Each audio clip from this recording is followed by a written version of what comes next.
Louvado seja nosso Senhor Jesus Cristo, para sempre seja louvado. Querido povo de Deus, Evangelho do dia dominical, o Senhor esteja convosco, Ele está no meio de nós. Proclamação do Evangelho de Jesus Cristo, segundo Mateus. Glória a vós, Senhor. Naquele tempo, Jesus começou a mostrar a seus discípulos que devia ir a Jerusalém e sofrer muito da parte dos anciãos, dos sumos sacerdotes e dos mestres da lei, e que devia ser morto e ressuscitar no terceiro dia. Então Pedro tomou Jesus à parte e começou a repreendê-lo, dizendo: Deus não permita tal coisa, Senhor, que isso nunca te aconteça. Jesus, porém, voltou-se para Pedro e disse: Vai para longe, Satanás. Tu és para mim uma pedra de tropeço, porque não pensas as coisas de Deus, mas sim as coisas dos homens. Então Jesus disse aos discípulos: Se alguém quer me seguir, renuncie a si mesmo, tome a sua cruz e me siga, pois quem quiser salvar a sua vida vai perdê-la, e quem perder a sua vida por causa de mim vai encontrá-la. De fato, que adianta o homem ganhar o mundo inteiro, mas perder a sua vida? O que poderá alguém dar em troca de sua vida? Porque o Filho do Homem virá na glória do seu Pai com seus anjos, e então retribuirá a cada um de acordo com a sua conduta. Palavra da salvação, glória a vós, Senhor.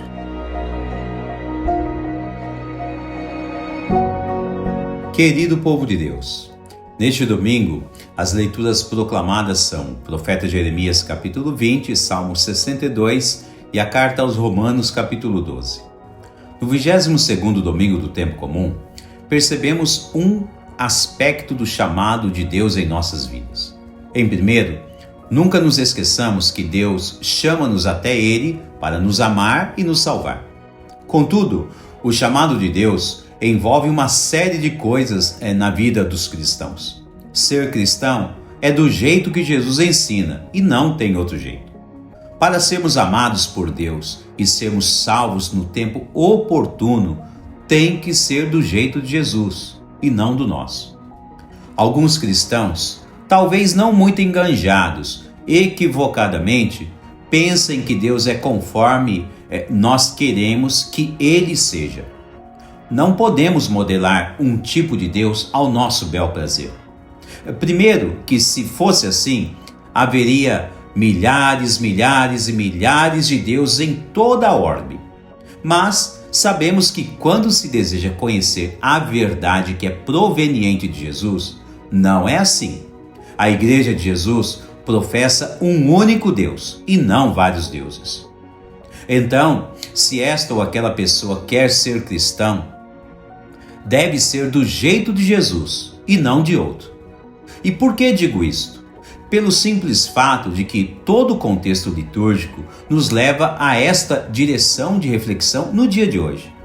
Na primeira leitura, o profeta Jeremias foi chamado por Deus e sua vida mudou radicalmente. Porém, ele sente que Deus o seduziu com o amor e a verdade de tal forma que ele não consegue mais abandonar a verdade que é proveniente de Deus. E notem que, segundo as informações do profeta na leitura de hoje, ainda andam fazendo chacotas com ele quase que diariamente. Então notem que o ser humano, quando conhece a verdade que vem através do amor de Deus, dificilmente ele a nega. Notem também que o Salmo de hoje nos mostra o quanto a nossa alma tem sede do amor de Deus, tem sede da verdade. Certamente que ao falar da verdade, sempre devemos considerar em primeiro lugar as coisas que são ditadas por Deus, que é vindas do céu, e não aquelas que são ditadas pelos homens provenientes do mundo terreno. O salmista de hoje diz assim: a minha alma tem sede de Deus. E aqui poderíamos traduzir facilmente: a minha alma tem sede da verdade. Quando descobrimos a verdade em nossa vida, realmente é uma doçura, mas também uma luta interior. Pois antes da verdade, a mentira reinou em toda a história veterotestamentária. Somente a partir de Jesus, que a mentira reinante até então, que é apresentada, a mentira do Antigo Testamento, que é apresentada pela antiga serpente, somente a partir de Jesus ela será confrontada com a verdade que é proveniente do coração santíssimo de Jesus. Dentro desta ótica, devemos aprender que com a chegada de Jesus, a nossa vida interior entrará em possíveis combates conosco mesmo, nossa vida interior. Será que devemos então permanecer com as nossas verdades, Nossas verdades aqui entre aspas, ou será que devemos ceder às verdades que são vindas de Jesus? O que você diria a respeito disso? Você acha que tem maiores verdades do que aquelas que são proclamadas pelos lábios santíssimos de Jesus? Você acha que tem maiores verdades daquelas que são escritas nos evangelhos? Reflita. Ora, veja que o evangelho de hoje nos interpela a este respeito. Simão Pedro pensa conseguir debater com Jesus. Você debateria contra as verdades que vêm de Jesus? Na circunstância evangélica de hoje, Jesus está ensinando verdades que são muito profundas aos seus discípulos e está revelando a eles de forma muito íntima como deverá ser o cumprimento de sua missão nesta terra, neste mundo presente, neste mundo que é transitório e efêmero.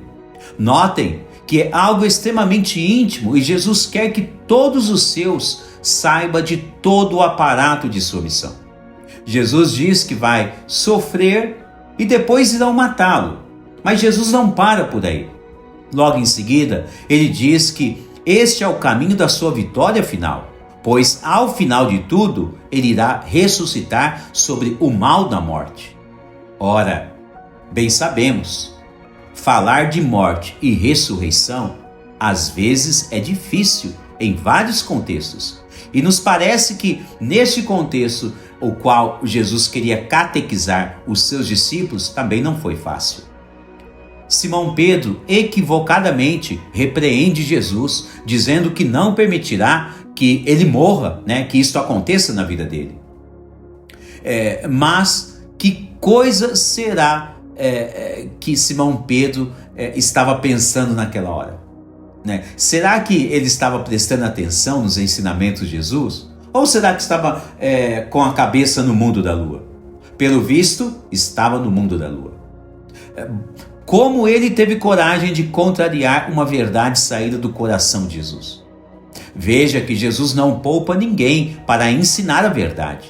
Mesmo sendo Simão Pedro, aquele que há pouco tempo havia recebido as chaves da igreja, como nós refletimos no evangelho de domingo passado, o 21º domingo do tempo comum.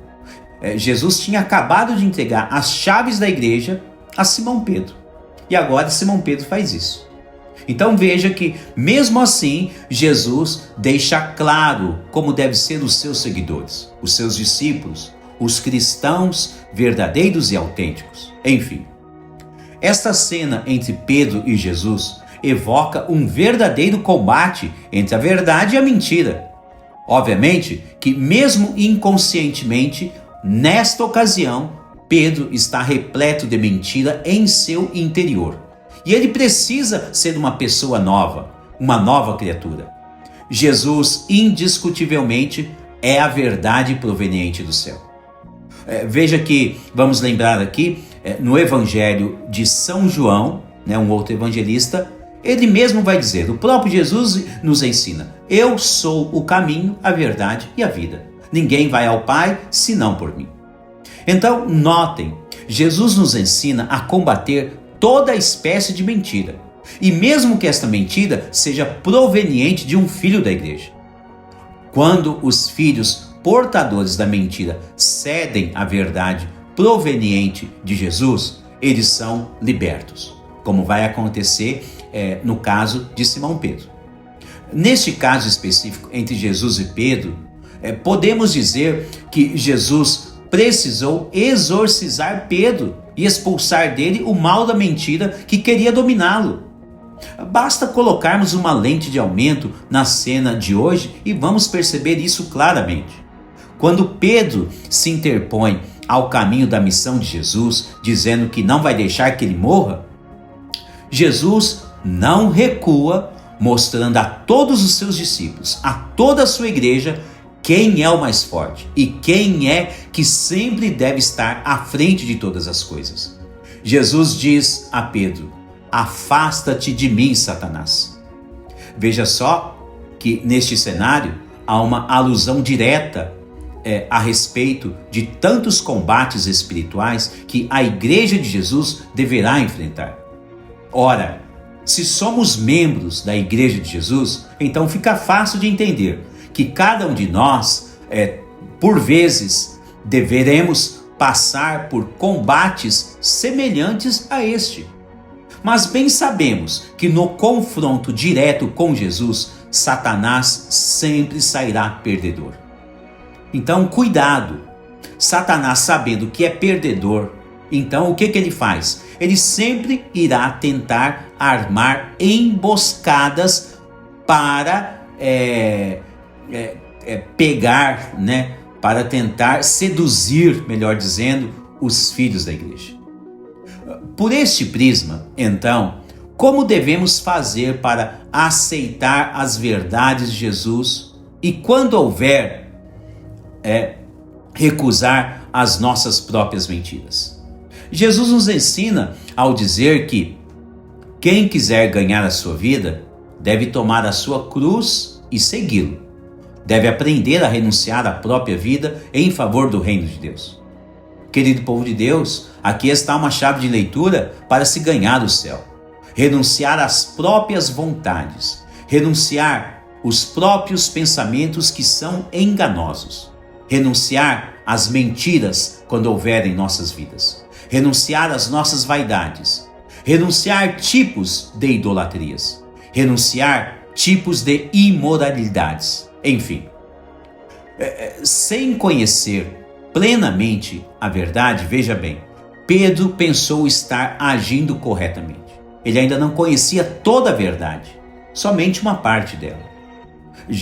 Simão Pedro ainda não recebeu o batismo em Pentecostes. É só naquela ocasião que ele conhecerá toda a verdade. Então veja que nesta ocasião de hoje, Simão Pedro se enganou completamente. Ele precisou ser exorcizado. Precisou aceitar as verdades de Jesus e precisou aprender que devemos seguir os caminhos propostos por Jesus e não aqueles caminhos que nós pensamos poder ser os corretos. Penso que por motivos como estes é que São Paulo, na segunda leitura de hoje, fala que o nosso culto agradável a Deus é aquele o qual devemos nos oferecer como sacrifício agradável a Deus, ou seja, renunciar a nós mesmos e oferecer-se a Deus. Para concluir, Orígenes diz que pensa que aquele que não se nega a si mesmo e perde a sua alma em relação aos prazeres carnais, esse pode até ganhar o mundo, mas perde a sua alma para sempre. Então, Orígenes conclui dizendo: destas duas opções, devemos preferir perder o mundo e lucrar nossas almas junto de Deus. Deus abençoe você e toda a sua família.